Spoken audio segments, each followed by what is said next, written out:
The Human Experience. Inside the Humanities at Stanford University. humanexperience.stanford.edu.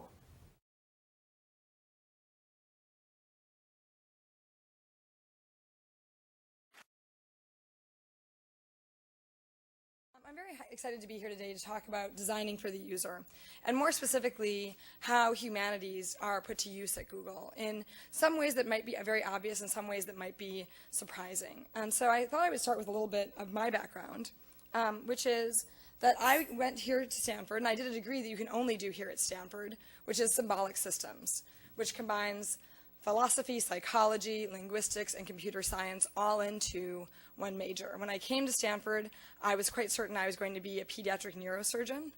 And after about 1 year of it, I realized I wasn't as interested in cutting up brains as I was interested in how they actually work. And symbolic systems is the study of that. It's psychology from the cognitive side. How do people learn? Philosophy, how do people reason? Linguistics, how do they want to express themselves? And then computer science, can we create a computer and an algorithm that can do the same? And it was a really exciting overall major for me. And there's actually a surprising number of symbolic systems people all over Silicon Valley, all throughout different businesses. Apple, many of the people who are behind iTunes and iPad are from symbolic systems. The creator of Chrome and Gmail at Google is also a symbolic systems major. So there's a lot of these disciplines that run through all of our products and a lot of the technologies that surround us today. But interestingly, because I had this in my background, did my undergraduate in symbolic systems, I did my master's in computer science. I joined Google as an engineer, and at the same time, we were very small as a team. At the same time, we had all kinds of user interface problems.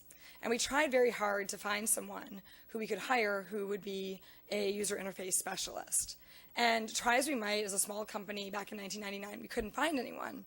So after about 4 months of looking, my boss then, our VP of engineering, Urs Hutzley, called me into his office and said, well, we have failed to find a user interface person, and you have this stuff that isn't computer science in your background, symbolic systems, philosophy, psychology, etc.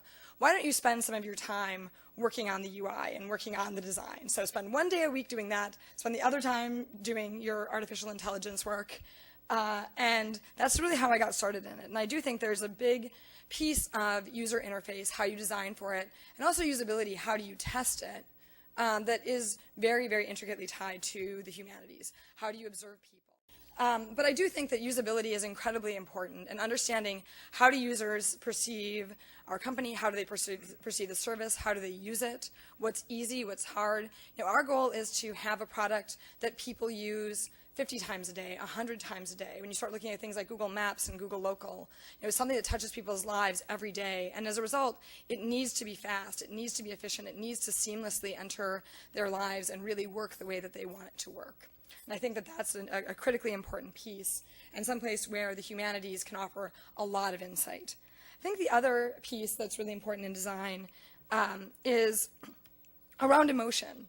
And one of the things we've done, this is what's on our homepage today. I think I have to do one more click to get it to run. There's a video here, ideally. If not, we'll maybe run it later.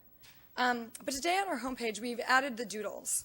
And so the doodles are the special holiday logos that we run. And they're very light and fun, but they actually do have a lot of academic research that goes into the background of each. So today, for example, and we'll see if we can get this running in a bit, but we have a logo on our homepage which celebrates Martha Graham.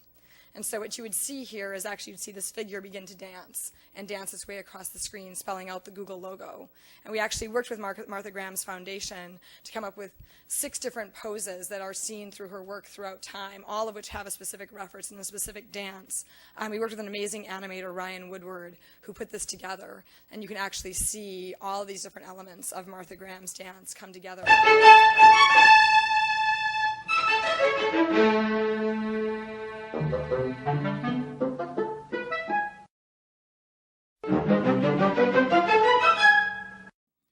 But we see all kinds of references here to things like choreography and dance. We sometimes honor scientists on the homepage. Sometimes we honor artists. This is one of my particular favorites, which was the Salvador Dali logo. But looking at that and trying to understand what elements of someone's work should we pull into the logo as we honor them is really important.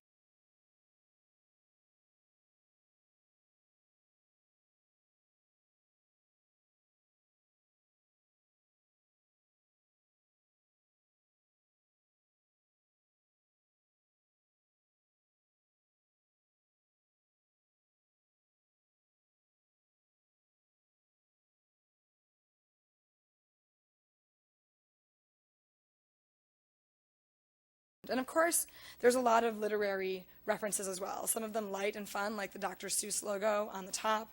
Some of them, and Monday we ran the Little Miss and Little Mr. Man series on the bottom, so you see Little Miss Sunshine there on the bottom. So some of them are very light, but we try to draw on things that appeal to our employees. Because, because Google is something that gets used so much, one of the things that we see is that it's sort of like, your toothpaste or a chair that you sit on. You kind of forget that there are people inside and that they have a personality and that they have interests. And pulling in the academic interests and the intellectual interests of our employees and saying, today is the 50th anniversary of the discovery of DNA, and we're excited about it, and we're putting the double helix on the homepage.